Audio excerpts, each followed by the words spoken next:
Bon, alors, je suis intervenu ce matin sur les techniques effectivement de lecture rapide.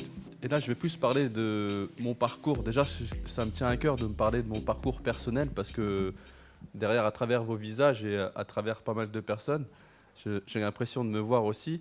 Et du coup, simplement pour entrer dans le vif du sujet, moi, j'ai eu en fait un petit peu un collège difficile parce que voilà, je n'aimais pas l'école en fait. Moi, contrairement à aujourd'hui, voilà, où je suis coach en lecture rapide et j'accompagne les personnes en lecture rapide, bah, j'ai grandi vraiment d'une façon vraiment complètement.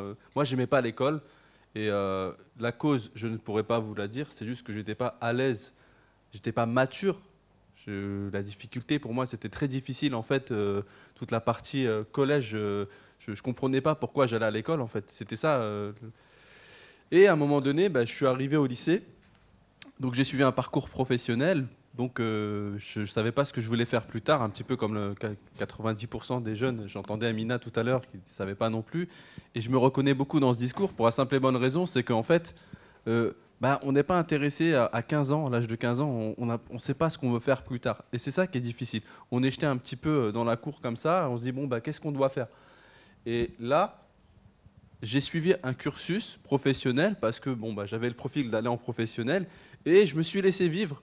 Du coup, bah, j'ai fait 2 ans de BEP, ensuite 2 ans de bac pro dans les industries graphiques. Je l'ai eu parce que j'étais un élève, j'étais pas méchant, j'étais quelqu'un de, je pense que vous l'avez remarqué, je suis quelqu'un de gentil, j'espère. Et du coup, en fait, ce qui s'est passé, c'est que je me suis rendu compte, bah, après le bac, je me suis retrouvé en BTS. Et pour moi, j'allais pas l'avoir parce que le niveau était trop élevé par rapport au bac pro. Et j'ai réussi à l'avoir. Et ça a complètement changé ma vie. En fait, je me suis dit, oula, ça y est, bac plus 2, ça y est, là, j'avais l'impression, en fait, de pas d'être quelqu'un, mais j'ai grandi avec un petit peu ce manque de confiance, en fait, de ne pas réussir les études. Et déjà, bac plus 2, pour moi, je ne me projetais pas. Et j'ai fait une demande ensuite pour aller en licence, et j'ai été accepté, et j'ai eu ma licence avec mention assez bien. Vraiment, c'est gentil, merci. Et, et du coup, bah, je suis parti travailler directement. Je me suis dit, bon, bah, en fait, j'avais une possibilité de travailler dans une entreprise dans les métiers de l'édition. Donc, j'étais informaticien dans une grande entreprise pour une trentaine de magazines. Et, euh, et puis, à un moment donné, je me suis dit, ouais, mais en fait, je me suis posé des questions en me disant, mais enfin, est-ce que tu te vois toute ta vie faire ça, même si ça me plaisait, j'adorais faire ça, etc. Et j'avais quand même un premier rêve, c'était de devenir enseignant. Et en fait, pour moi, pourquoi l'enseignement? Pour la simple et bonne raison, c'est parce qu'en fait, bah, comme tu le disais tout à l'heure, on vit avec les personnes en fait, et on a besoin en fait de retransmettre. Hein, on l'a bien vu par rapport au confinement, ça a été destructeur. Si on nous retire tout l'aspect social des gens, c'est destructeur. Et moi, en fait, je grandis à travers. Pour moi, le retransmettre, c'est plus que c'est une passion en fait. C'est pas un métier pour moi, c'est vraiment une passion. Et du coup, je prends énormément de plaisir à retransmettre. Et du coup, bah, j'ai fait mes demandes et je me suis complètement, pour vous dire, j'étais en CDI, j'avais tout ce qu'il fallait, etc. J'avais dans les métiers d'édition, je voyageais, j'étais bien et tout. Et j'étais pas épanoui. Et je me suis retrouvé directement dans un lycée. Et maintenant, ça fait 11 ans que j'enseigne. Et je me sens utile. Pourquoi? Parce que j'ai l'impression d'aider les gens. Et c'est là où je me retrouve, c'est que les jeunes aujourd'hui, je ne vais pas dire tous, ils ne sont pas tous perdus, mais la plupart du temps, on est livré à nous-mêmes. C'est pour ça que je comprends le discours d'Amina, où à un certain âge, on est là, avec en plus toutes les technologies, toute l'information, on est noyé de l'information, toujours les mêmes questions, qu'est-ce que tu veux faire plus tard, par quoi t'intéresser, qu'est-ce qui te plaît, etc. etc. Et du coup, bah, moi, c'est là où je me sens utile, c'est d'essayer d'accompagner ces jeunes pour qu'ils puissent se développer. On a droit de faire des erreurs, on a droit de se tromper. Le plus important, c'est de pouvoir rebondir. Et parfois, même en tant qu'adulte, je me pose encore aujourd'hui des questions. Je me dis, est-ce que je suis à ma place? Est-ce que c'est vraiment le métier que j'ai envie de faire en fait? Donc c'est des questions que je me pose. Tous les jours, je me lève le matin, je me dis, bon, est-ce que je ne serais pas mieux, etc., etc. Et du coup, pour vous parler un petit peu de mon expérience par rapport à la lecture rapide, parce que là, je parlais un petit peu de ma vie, et le lien que j'ai fait par rapport à la lecture rapide, c'est que je peux sortir les dossiers, Mohamed? Donc enfin, j'étais, pour être franc, j'étais en vacances dans le sud de la France et je tombe sur une émission de télévisée. Et justement, je crois que c'était N24 ou France 24. Et je tombe sur Mohamed Koussa qui présentait la lecture.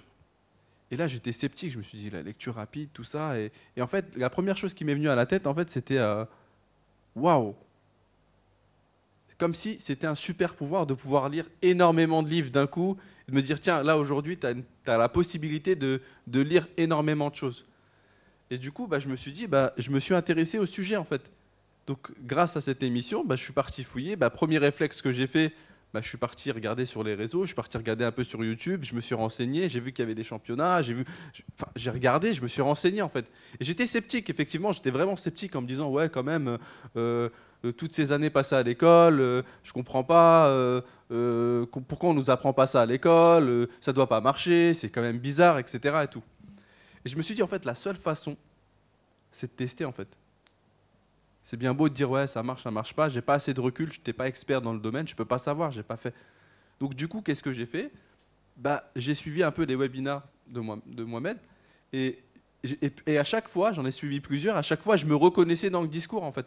Je me suis vraiment ressenti dans le discours où je me disais ah ouais effectivement ça me parle, tel domaine ça me parle, ça me parle. Et du coup j'ai franchi le cap pendant le confinement, c'était la formation pendant le confinement en distanciel et j'ai fait la formation. Et de fil en aiguille, en fait, j'ai voulu vraiment pousser ma réflexion. Et c'est là où je me suis dit, en fait, c'est génial. Moi, ça m'a permis En fait, ça m'a complètement changé ma vie. Pourquoi? Parce que je voyais plus ma vie de la même façon, en fait. Parce que je me suis dit, en fait, c'est une ouverture de porte pour vraiment apprendre. Et aussi, faut pas se voiler la face. On vient résoudre aussi un problème de confiance. On a tous peur de ne pas savoir, en fait. Moi, je sais que c'était un grand problème. Quand j'étais arrivé justement à l'université, je me retrouve dans la salle et j'avais l'impression de ne pas être à ma place, en fait. Me dire, ouais, mais ça se trouve, eux, ils connaissent plus que moi j'ai eu de la chance, etc. Et je me retrouve dans un délire je suis parano, en fait. Mais je suis pas à ma place ici, qu'est-ce qui se passe? Pourquoi ils sont là? C'est bizarre quand même. Et ouais, et je me dis, mais... Et finalement, je me dis non, en fait, on a, comme expliqué très bien tout à l'heure François, on a tous le même, on a le même cerveau, on a les mêmes capacités d'apprentissage. Après, il y a des personnes qui apprennent d'une façon différente. Et donc, c'est là où je me suis dit, j'ai poussé ma réflexion encore plus loin. Et il a été convenu qu'avec Mohamed, vu que j'étais beaucoup investi, j'ai suivi une équipe, notamment avec Amina. Et je suis content de l'avoir dans notre équipe parce que je l'appelle la fusée, Amina. Parce qu'en fait, je me nourris de ça, en fait.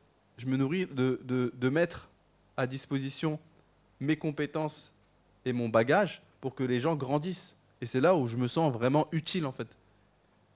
Et donc, du coup, j'ai accompagné une quinzaine de personnes au championnat du monde. Et inutile de vous dire, bon, on a fait des podiums. D'ailleurs, il y a des personnes qui sont là, qui ont fait des podiums. Je les salue au passage. Et du coup, voilà. Donc, et je peux vous dire aussi que c'est possible pour tout le monde. Et il y a des personnes qui avaient suivi la formation très, très tardivement, qui se sont inscrits au championnat du monde et qui ont fait du résultat. Ils ont fait du résultat. Pourquoi? Parce qu'en fait, le premier ennemi, c'est nous-mêmes. On se combat nous-mêmes. Ça veut dire qu'on se dépasse nous-mêmes. On est en train de se dépasser nous-mêmes. Et c'est là, en fait, on progresse comment? On progresse de telle façon.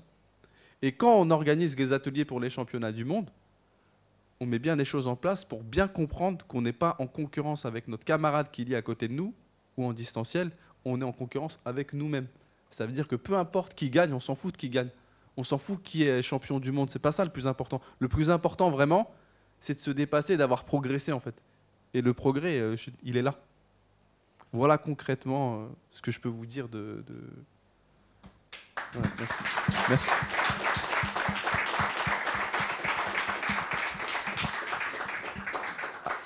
Arrêtez, je vais pleurer. S'il y en a qui ont des questions pour Farid. Avec plaisir. Oui.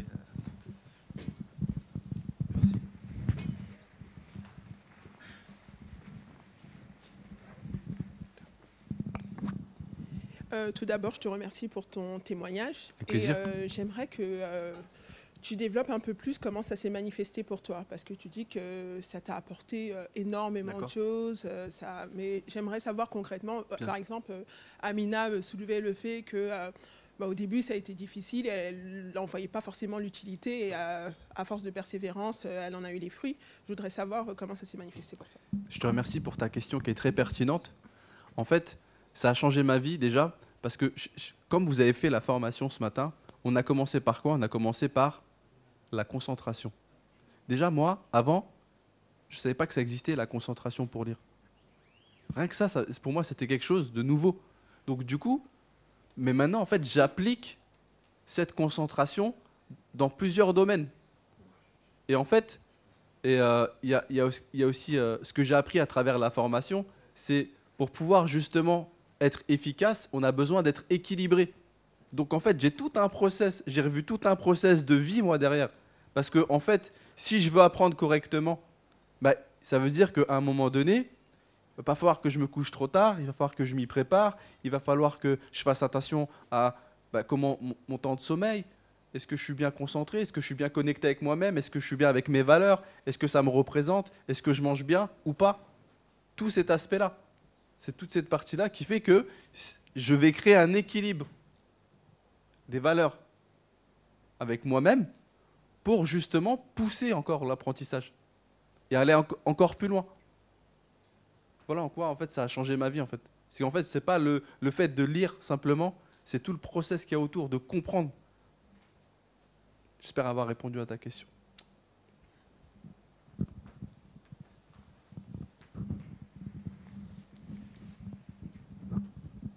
Oui, bravo à toi. Merci.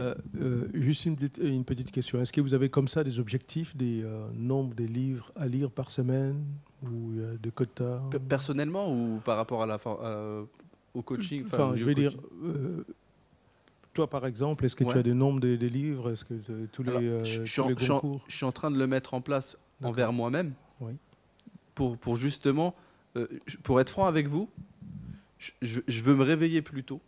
J'en parlais tout à l'heure avec Mehdi, me semble-t-il. J'ai envie de me réveiller plus tôt le matin et de me dire, tiens, en fait, je vais prendre 30 minutes par jour pour lire, en me fixant un objectif, en disant, tel domaine, j'aimerais bien en savoir plus sur tel et tel domaine. Là, pour l'instant, je n'ai pas quantifié le nombre de livres. Pour être franc avec ta question, je n'ai pas quantifié encore, mais j'y travaille.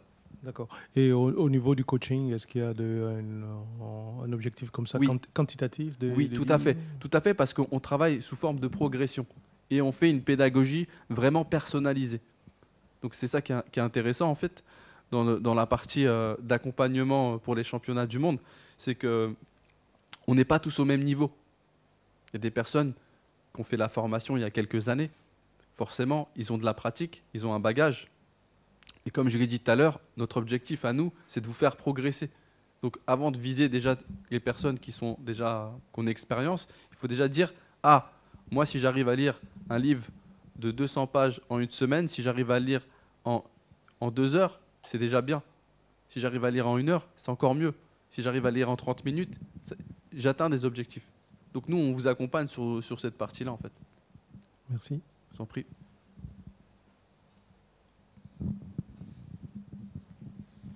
Katia, tout le temps, elle pose des questions.